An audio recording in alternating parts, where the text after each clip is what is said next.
we've just been chatting before this, and you know, the first thing that struck me when I started watching the film was this idea around the bikini body, and this is obviously the beginning point of the film too. So it seems like a very good place to start, actually, and how, you know, there's this thing which is in popular consciousness as a kind of you know, fairly innocuous sexual symbol, actually pretty much represents death and cancer in reality. And I just wondered really if we could, you know, sort of how that started and that part of the film, and maybe get your thoughts on what happened to the Marshall Islanders in that way, and how they were treated.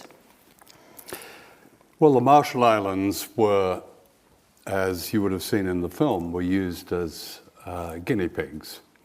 And the Project 4.1 was a secret experiment, originally devised to experiment on mice, and they changed it then to human beings without telling the human beings. Over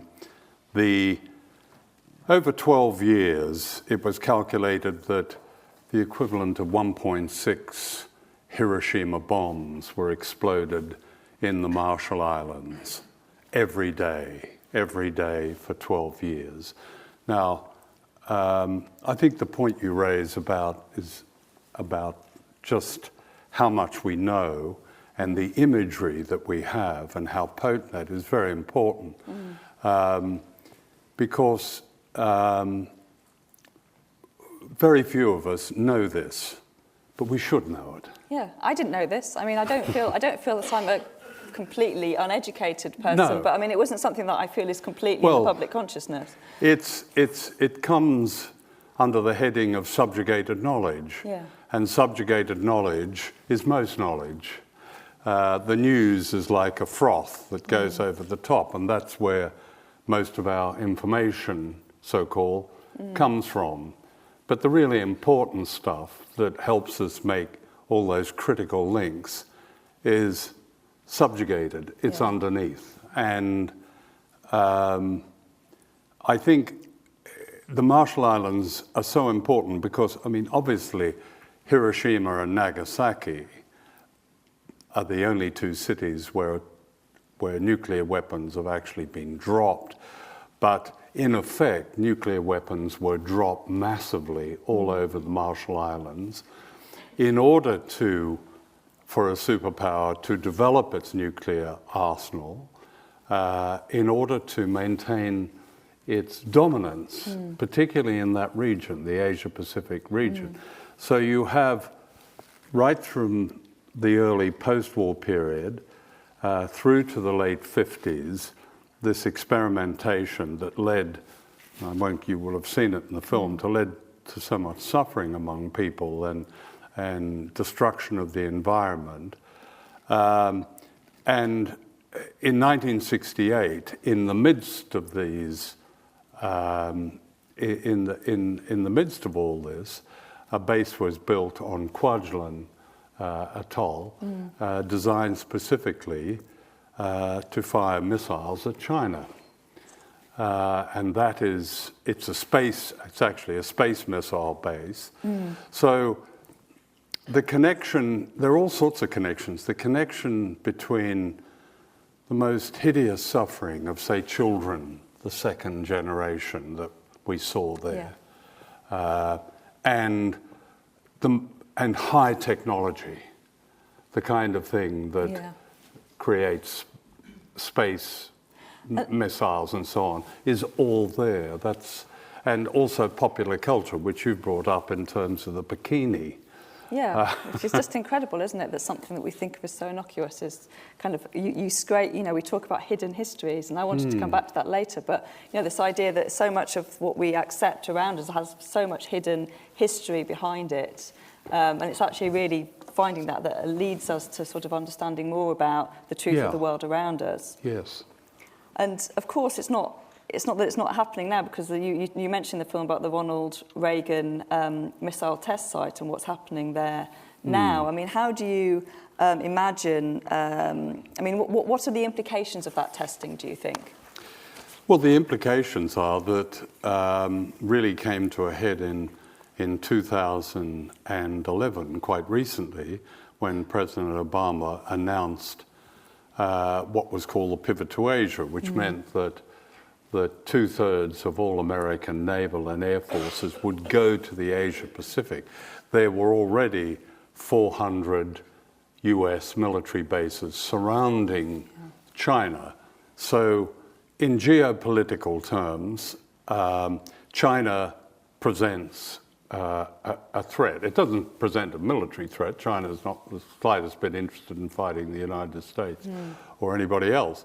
But its very existence as this extraordinary phenomenon that has risen in the period of a generation to almost the world's biggest economic power presents a threat to the dominance of the United States. So because the United States has, for a very long time, and especially recently, spoken in military terms, this is its answer to that threat. And how much? I mean, I'm really interested. I mean, I was really fascinated by the part in the film where you're in Shanghai and we're sort of kind of exploring the change in China and actually the sort of shift to capitalism under the communist government. And I thought it was actually another area that I don't think people are really fully aware of. Actually, how capitalist certain parts of China are anyway, and certainly in Shanghai. And I just wondered if it was the image of itself that America was threatened by. The sort of, sort of suddenly seeing this vast country. Well, yes, it is, because America, the United States rather, has been a dynamic capitalist society. Still is, but in the past certainly is. And the last thing it wanted was another dynamic capitalist society, although there's a very interesting debate of the forms of capitalism. But anyway, but that's sort of almost esoteric within what we're discussing. So the last thing he wants, the United States wants, is to look in the mirror and see an image of itself. So the task for China, in a sense, is to almost defend itself without appearing to defend itself. These are very dangerous times. I don't think anyone here really doubts that. I mean, the word that slips off everyone's lips is Trump, but they've been very dangerous long before Trump. And what China has done, according to the literature, is elevated its nuclear posture from low alert to high alert. It always kept it, unlike the US and the Soviet Union and Russia, it's now on high alert. So the whole gap, the possibility of miscalculation is closing fairly rapidly. And it's almost as if I've felt in making that film that you have to, and I hate using this rather worthy term, re-educate people about nuclear weapons.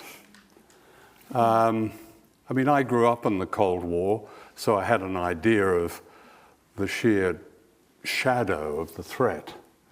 And I've been to places like the Marshall Islands and other places where nuclear weapons have been. But that's almost a very privileged position. But most people have no idea still of what nuclear weapons are and do. It's a massive abstraction, but it isn't anymore. It's a real possibility. And I mean, sort of coming back to the Marshall Islands as well, I mean, you know, you detail in the film some of the appalling conditions that people are living in, some of the absolute the abject poverty, lack of access to fruit and vegetables, people's, very dilapidated housing and living conditions and poverty, and even, having to work tending the golf courses and homes of the wealthy.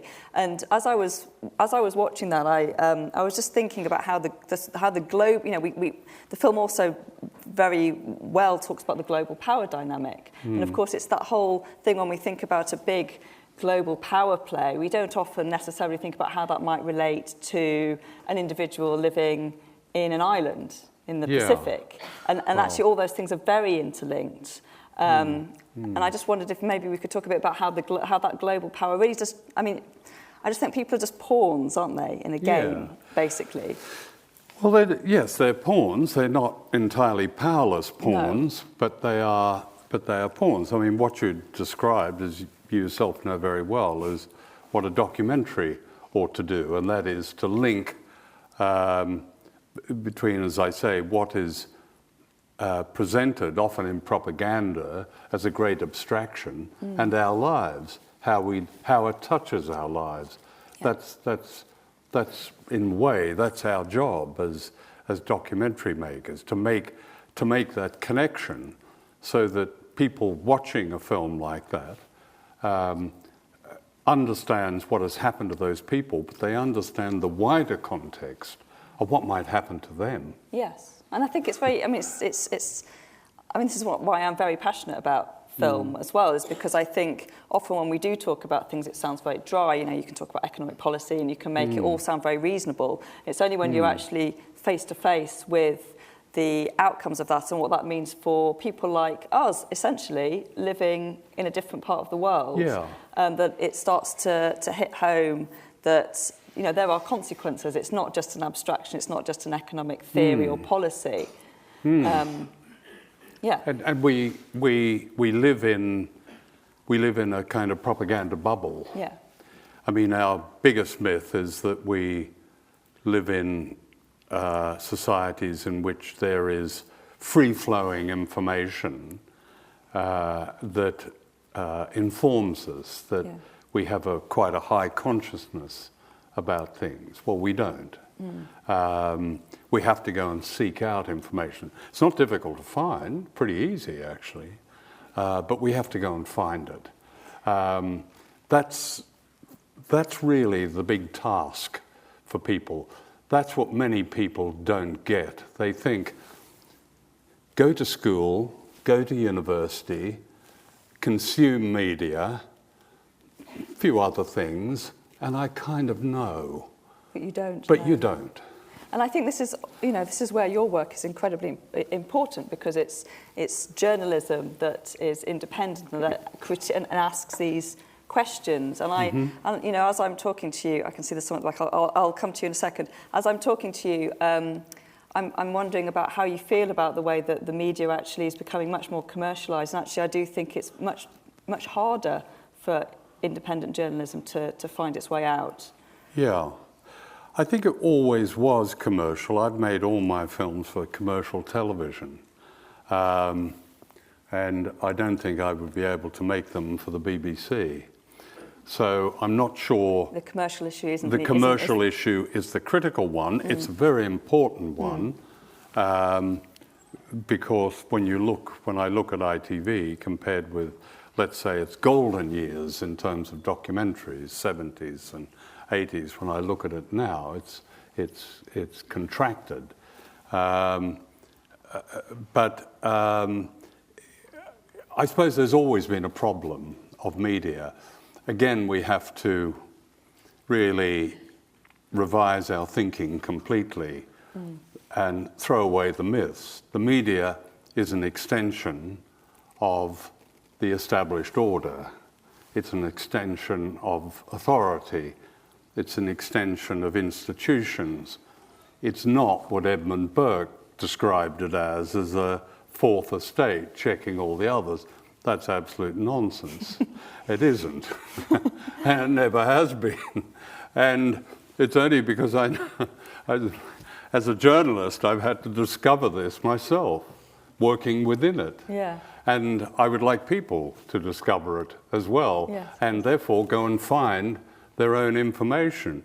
get in their own canoes and navigate up the streams of the internet or wherever, but go and find it. I suppose this is the great power of, potentially the power of the internet. Yeah. In terms of making access to this kind of questioning. Yeah. It's keeping it away from all those hands that want to change it. You know, they've invented some nonsense called fake news in order to scare everybody that social media is bad and it makes things up. No, the fake news is institutional news. Propaganda. That's the real fake news. And so it's a kind of false flag, if you like. Yeah.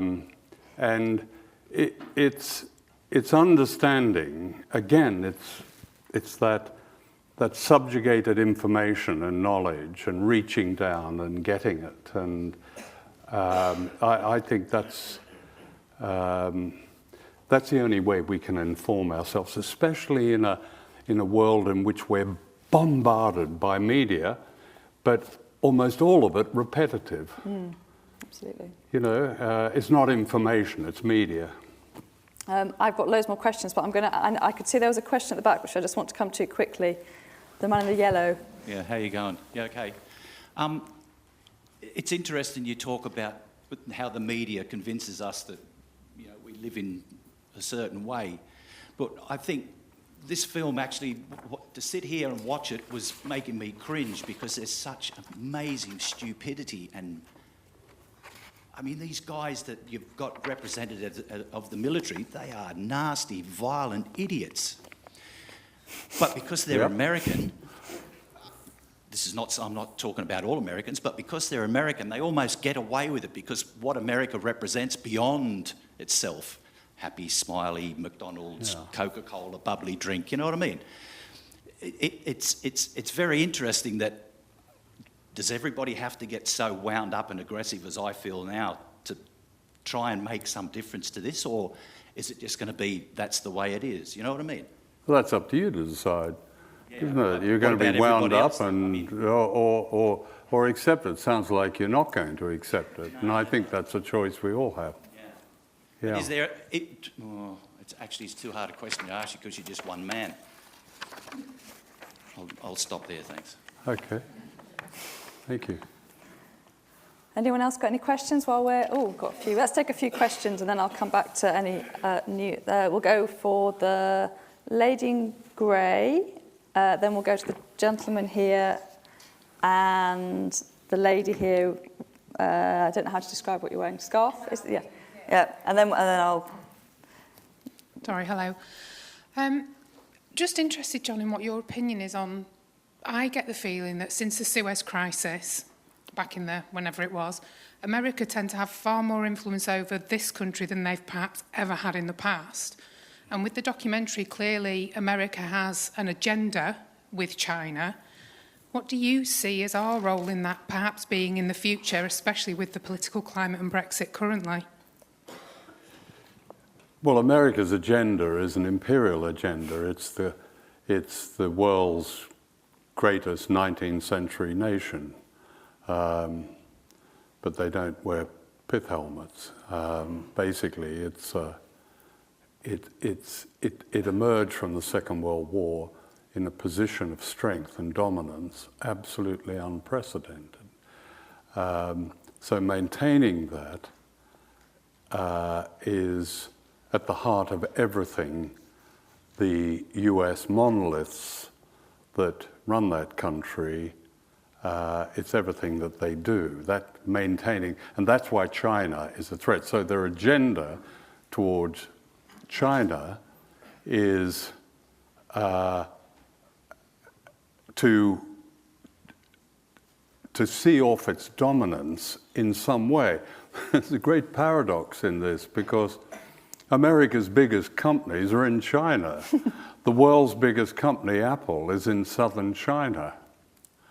So there's a bit of a problem there. And when old Trump was ranting on about how he's going to put 30% tariffs or something on Chinese goods, well, you know, you could see all those boardrooms in Silicon Valley and everywhere else right across the United States up in arms because basically that's where America America gave up being a great manufacturer and parked it all over in China. So there's a problem there. You can't, it's going to be very difficult to see off, if that's the expression, the rise of China that threatens your economic dominance when you are a major component in the engine room of its economic dominance. I think it was more about their influence over the UK, though, because they have I think it's not necessarily an over-influence, but I believe they have a lot more power over us than we think they do, and a lot more influence over us. So it was more of a, do you think we'll ever get dragged into it?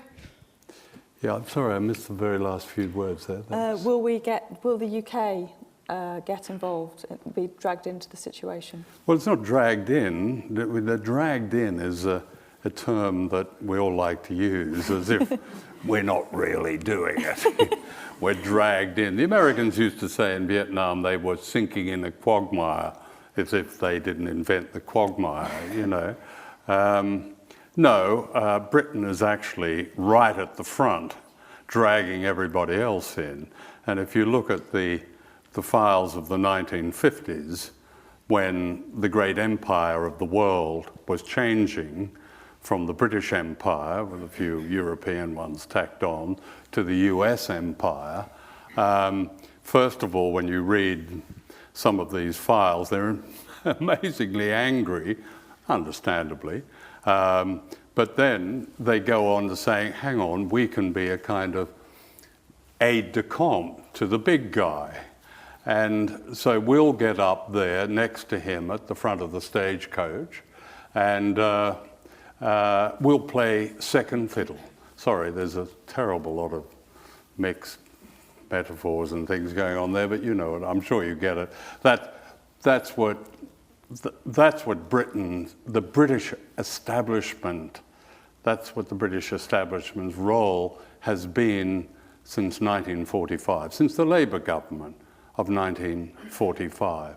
It's to stay next to the United States. They called it special relationship. At times, it's the most embarrassing kind of deference, but basically, they want to be at the front.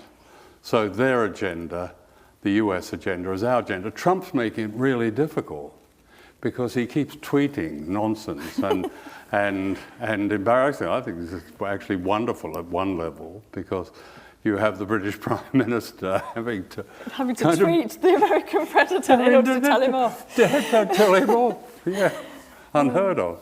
Okay, the gentleman here. Absolutely brilliant film, John, and in general, I love your work. I think it's fantastic. This particular documentary was very one-sided. I mean, it gives a very strong argument one way. Is there another argument against what you put forward? Is one question. And the other question I have is really around about news and media. You say that news is being suppressed, and I think you've answered the question by saying it's kind of institutions, it's the powers that be that are suppressing the news. But what about RT? I think I saw you and this advertised on RT, and what about Al Jazeera? Are they doing any good? Is that good? And my final point is, it's a coming war with China, as the title of the film. On China. On China. But do you actually think that with all these nuclear bases and all that, there would ever be a war with China? No, I didn't say that. I don't think anything's inevitable. But if you want to relax, go ahead. Because, as I described earlier now, the area for miscalculation, mistake, and accident, that's always the product of provocation. And we have war after war to show that, going back to the First World War. I suggest even a rereading, I'm sure you've read it, of Neville Shute's On the Beach. No one is quite sure how it began. And that's how a nuclear war, in my opinion, would begin. But that, if you create the conditions of provocation, of threats, then, as we have in a kind of sort of miniature in the Korean situation at the moment, then you're more likely to have a nuclear war. As far as being one-sided, I mean, there's another side pro-nuclear weapons. Yeah, if I'm there, go ahead, do that one. I mean, I was very interested in how the situation had developed since you made this film with North Korea, and obviously because we've heard, I'm going to come to you in a second, but just as we've sort of slightly touched on it, I'm going to get my question in first. And China's role in this as well, and how this power dynamic between the US and China is actually affecting the situation in North Korea, because China is really kind of, Trump's asking them to cut off crude oil, they're saying they're going to be neutral, the whole historical alliance. I mean, how do you think the threat from America, or the China's probably fear of the threat from America affects how that situation is unfolding? Well, I think China's fear of an American attack on Korea is very real. I mean, as it is in Japan, as it is especially in South Korea and in the entire region. The United States has in South Korea what's called, euphemistically, a nuclear shield system called THAAD, which is meant to be aimed at North Korea, but it's actually aimed at China. And as the film showed, they almost got one off to China in 1962. And those bases still exist, such as Okinawa, which is only about 400 miles from China. Sorry, I missed the beginning. I've lost myself there. So I just wondered whether China's response to the situation in North Korea is kind China's of affected response. by I think we were talking earlier about propaganda, which almost everything has to come back to, because it's our perception of things, and we really got to start from there. What is not in the news is that China and North Korea, China has got North Korea to agree to scale back, to begin its nuclear weapons, its nuclear capability, to scale it back, to alter its development plans for nuclear weapons, if the United States will stop exercising its battle fleets with South Korea off the coast of China, off the coast of North Korea. Now, I looked through as much news as I could find to find that, and I found it on a couple of remote sites, but it was on none of the Associated Press, Reuters, or whatever. One can go as far as saying it's almost suppressed. That proposal has been backed by Russia. And it has a history, because during the 90s, the Bill Clinton administration actually did deals with the Pyongyang government, called they concluded something called the Framework Agreement, in which the Americans agreed to give the North Koreans nuclear reactors for the peaceful use of nuclear power and so on, if they gave up their nuclear weapons program. Now, that was grinding away up to the end of the Clinton administration. When George W. Bush came to power, he tore it up. And what North Korea is driven almost entirely by the fact that perhaps next to Laos and parts of Russia, no country has been so flattened as North Korea was. All its major cities destroyed. And what it wants is a peace deal, which I think probably any country would want, thinking of its own security. In not getting this peace deal over the years, it has developed this siege mentality, and also there's this sort of slightly potty dynastic cult that is almost the classic product of a siege mentality. So, you know, the thing is solvable. But again, we have a situation here where, as I understand, Trump and the rest of them in Washington have said we're not even considering a proposal that suggests we take back our fleets and our missiles and everything that is aimed at North Korea. And if you just imagine if the same provocations were off the coast of Los Angeles, what might happen? Well, we don't even consider it. It's amazing, isn't it? It is amazing. Here is, you know, what Korea is something like 8,000 miles from California. Mind you, Hillary Clinton wanted to rename, in one of the leaked things, wanted to rename the Pacific Ocean the American Sea. So that gives you a sense of how they think about the world's greatest ocean, but they're on the other side of it. Yes. Sorry, they're basics, but they're pretty important basics as far as the people in Asia are concerned.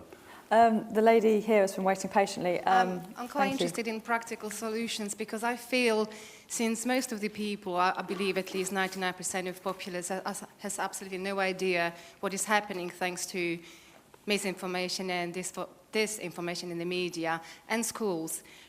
Children at schools and high schools are brainwashed with propaganda. You know, my kids come home and talk about how bad Koreans are, how bad Russians are, how great white helmets are.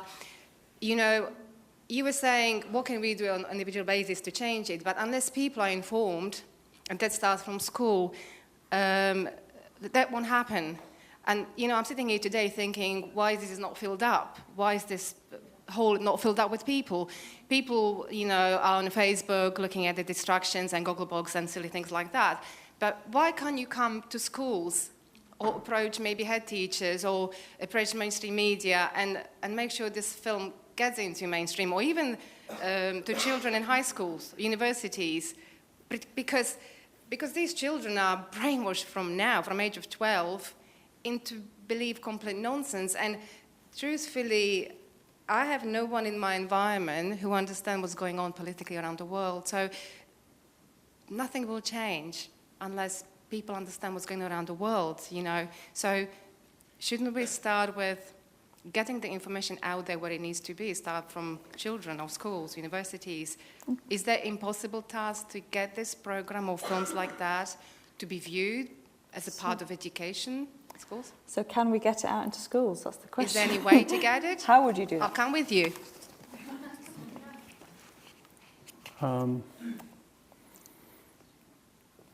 Yeah, we've, over the years, with films, produced special school packs, and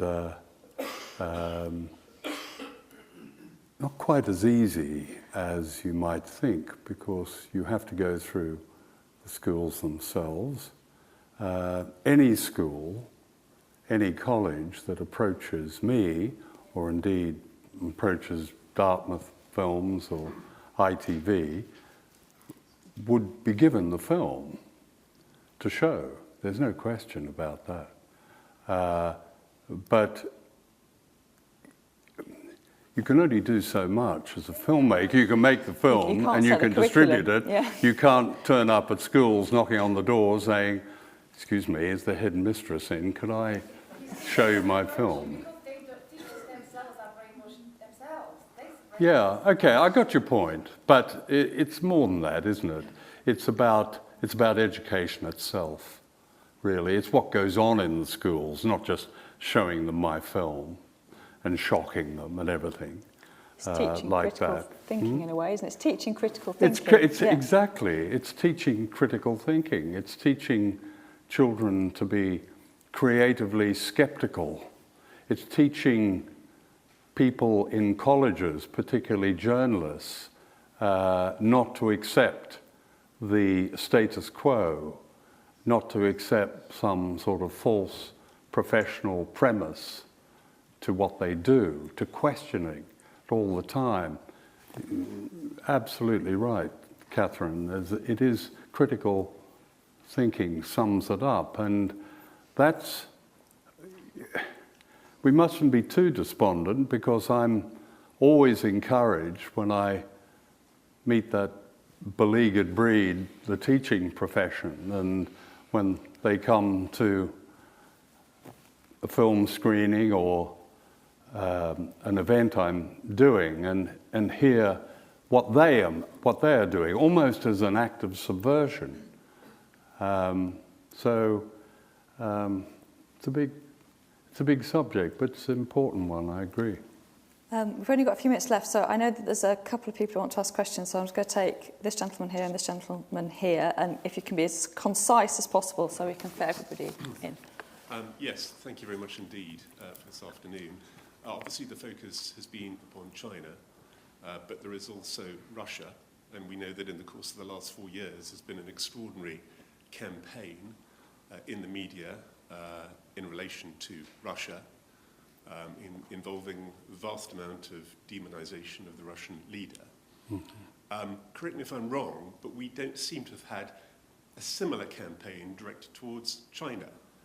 Are you able to assist our understanding in terms of the differences between what could be described as the war on Russia as distinct from the war on China? What can we learn from those differences in terms of media campaigning and Could propaganda? I also take your question too, and then maybe we can hopefully combine the two in John's answer? Yeah. One of the things that occurred to me is that possibly China is in a very powerful position. And one of the things it could do to demonstrate that power is hand autonomy back to Tibet.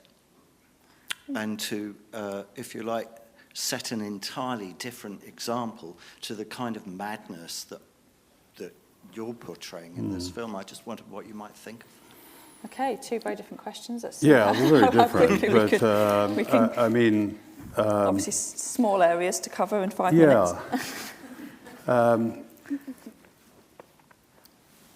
Situations like Tibet are very, very difficult to resolve. I agree with you. I think for a state to say we're going to hand back what they call an autonomous region as an example to the world, I mean, what that would reflect, I would think, in one's own naivety, that they're ever likely to do it, and that states don't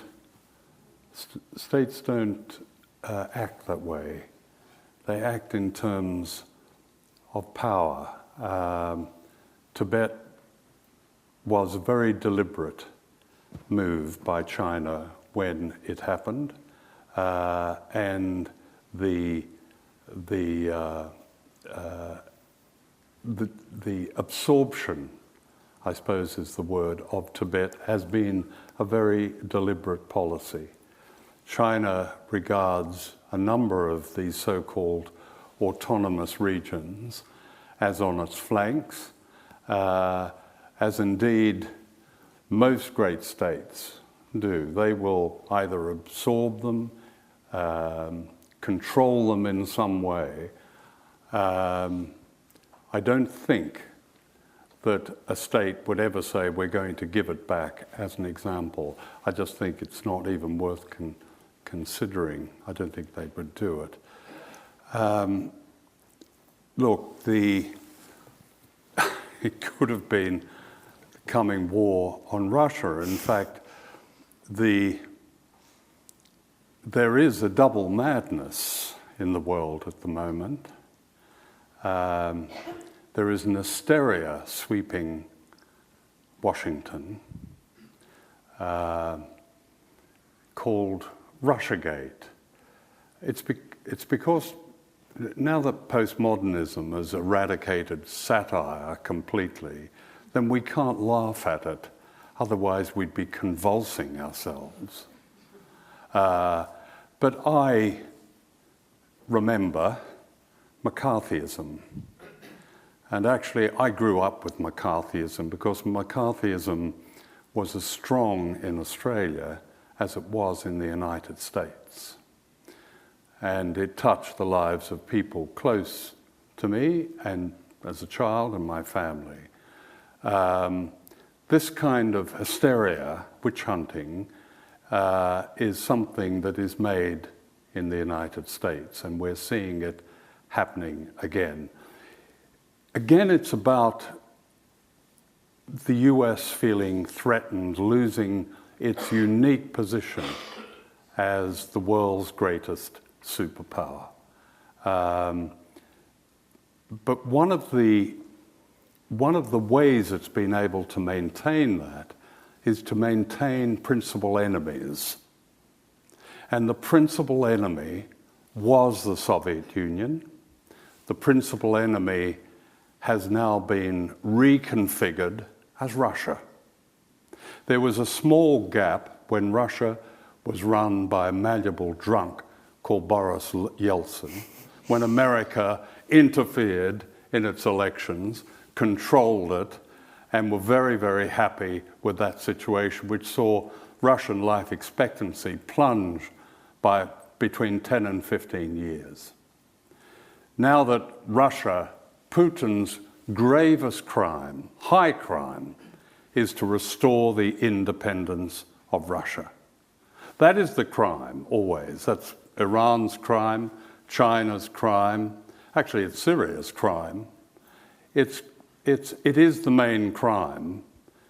When you have an independence, may not be an independence you or I like, but it's an independence. And when Russian independence was restored, giving Putin something like 80% approval ratings, as he has at the moment, then that was literally the red rag, though not red anymore, to the great American ball. And what has been a long-term aim of the United States, and it's been this certainly since the Second World War, actually going back to the First World War, because the United States played a major role in trying to put down the Russian Revolution in 1918 and 1919, when the Western powers actually invaded Russia. But Russia has been critical as the main enemy. And the conquest of Russia, if not the physical conquest of Russia, then the ownership, the economic ownership, the strategic ownership of Russia is incredibly important in the United States. That hasn't been possible lately, even though the Russians and Putin have bent over every which way to do all kinds of deals with the United States. And it is huge irony that Donald Trump's one glimpse, it seems, of sanity was to want to do a peace deal with Russia. And that really upset the establishment, so-called, in Washington. And really what we've seen has been a coup in Washington. All this Russiagate and the moves towards the impeachment of Trump and so on. None of these people give a damn of whether he's a foul-mouthed misogynist or bigot or whatever. They don't care about that. What they care about is that he might have done a deal with the Russians, which would have been good for all of us. That's over now. He's been controlled. He's back in. If not controlled, then they certainly could get rid of him. No doubt a lot of liberally minded people will cheer when that happens, and who wouldn't? He's such a grotesque figure. But that won't be the reason he's got rid of. It's a very dangerous reason. So controlling Russia and dismembering the Russian Federation, the whole action, the American coup in Ukraine, not seen as an American coup. Ask anybody, they think the Russians invaded. But no, it was an American coup in the Ukraine, was about getting to Russia. And now they're on the western borders of Russia. They're closer than they ever were, NATO ever was, during the Cold War. And it's very, very dangerous. So I think we're pretty much at the nearly about there. I've got one question just to sort of end it on perhaps a slightly more uplifting note, I hope. Throughout your work, there's been a strong theme of resistance. You know, it's very prevalent in a lot of your films, as it is in the coming war on China. And I just wondered if you can expand on what you feel, because it can feel very despondent thinking about these issues and the global power dynamics and the feeling that as an individual, you know, as individuals we can do nothing. How important is it that we keep up our resistance and collective action and fighting these injustices as they happen? Well, I would have thought that any film I made that had that effect failed. I hope, first of all, they make people aware, second, angry, and third, want to do something. I think that's absolutely critical. So in every film, not entirely every film, but most films, and certainly in this, the idea that people collectively are a great power, and a great power for changing things, and a great power for resistance. There's no doubt about that. You know, modern history especially is littered with great examples of people collectively, if not taking power, then influencing power in a civilized way. And we should be, our awareness, I would think our consciousness has probably never been higher. But the reverse of that is that our disorientation has probably never been greater. So we've been deflected from what we do, from collective action. Absolutely. And I think it's coming back to that. It's coming back to how we can do things together on a mass scale that will perhaps prevent apocalyptic war. It can change societies, like this rich society being devastated, so that we now have up to a third of children impoverished in Britain. I mean, you take that in, that's crazy. Well, how do we allow that? Yeah. Well, that's what it comes down to. Why do we allow that? Because enough people don't get together to make the change happen, so it can happen. So thank you very much, John Pilger, for joining us. It's been an absolute pleasure to have you here. Katharine. Please give John Pilger a big Thank you. round of applause.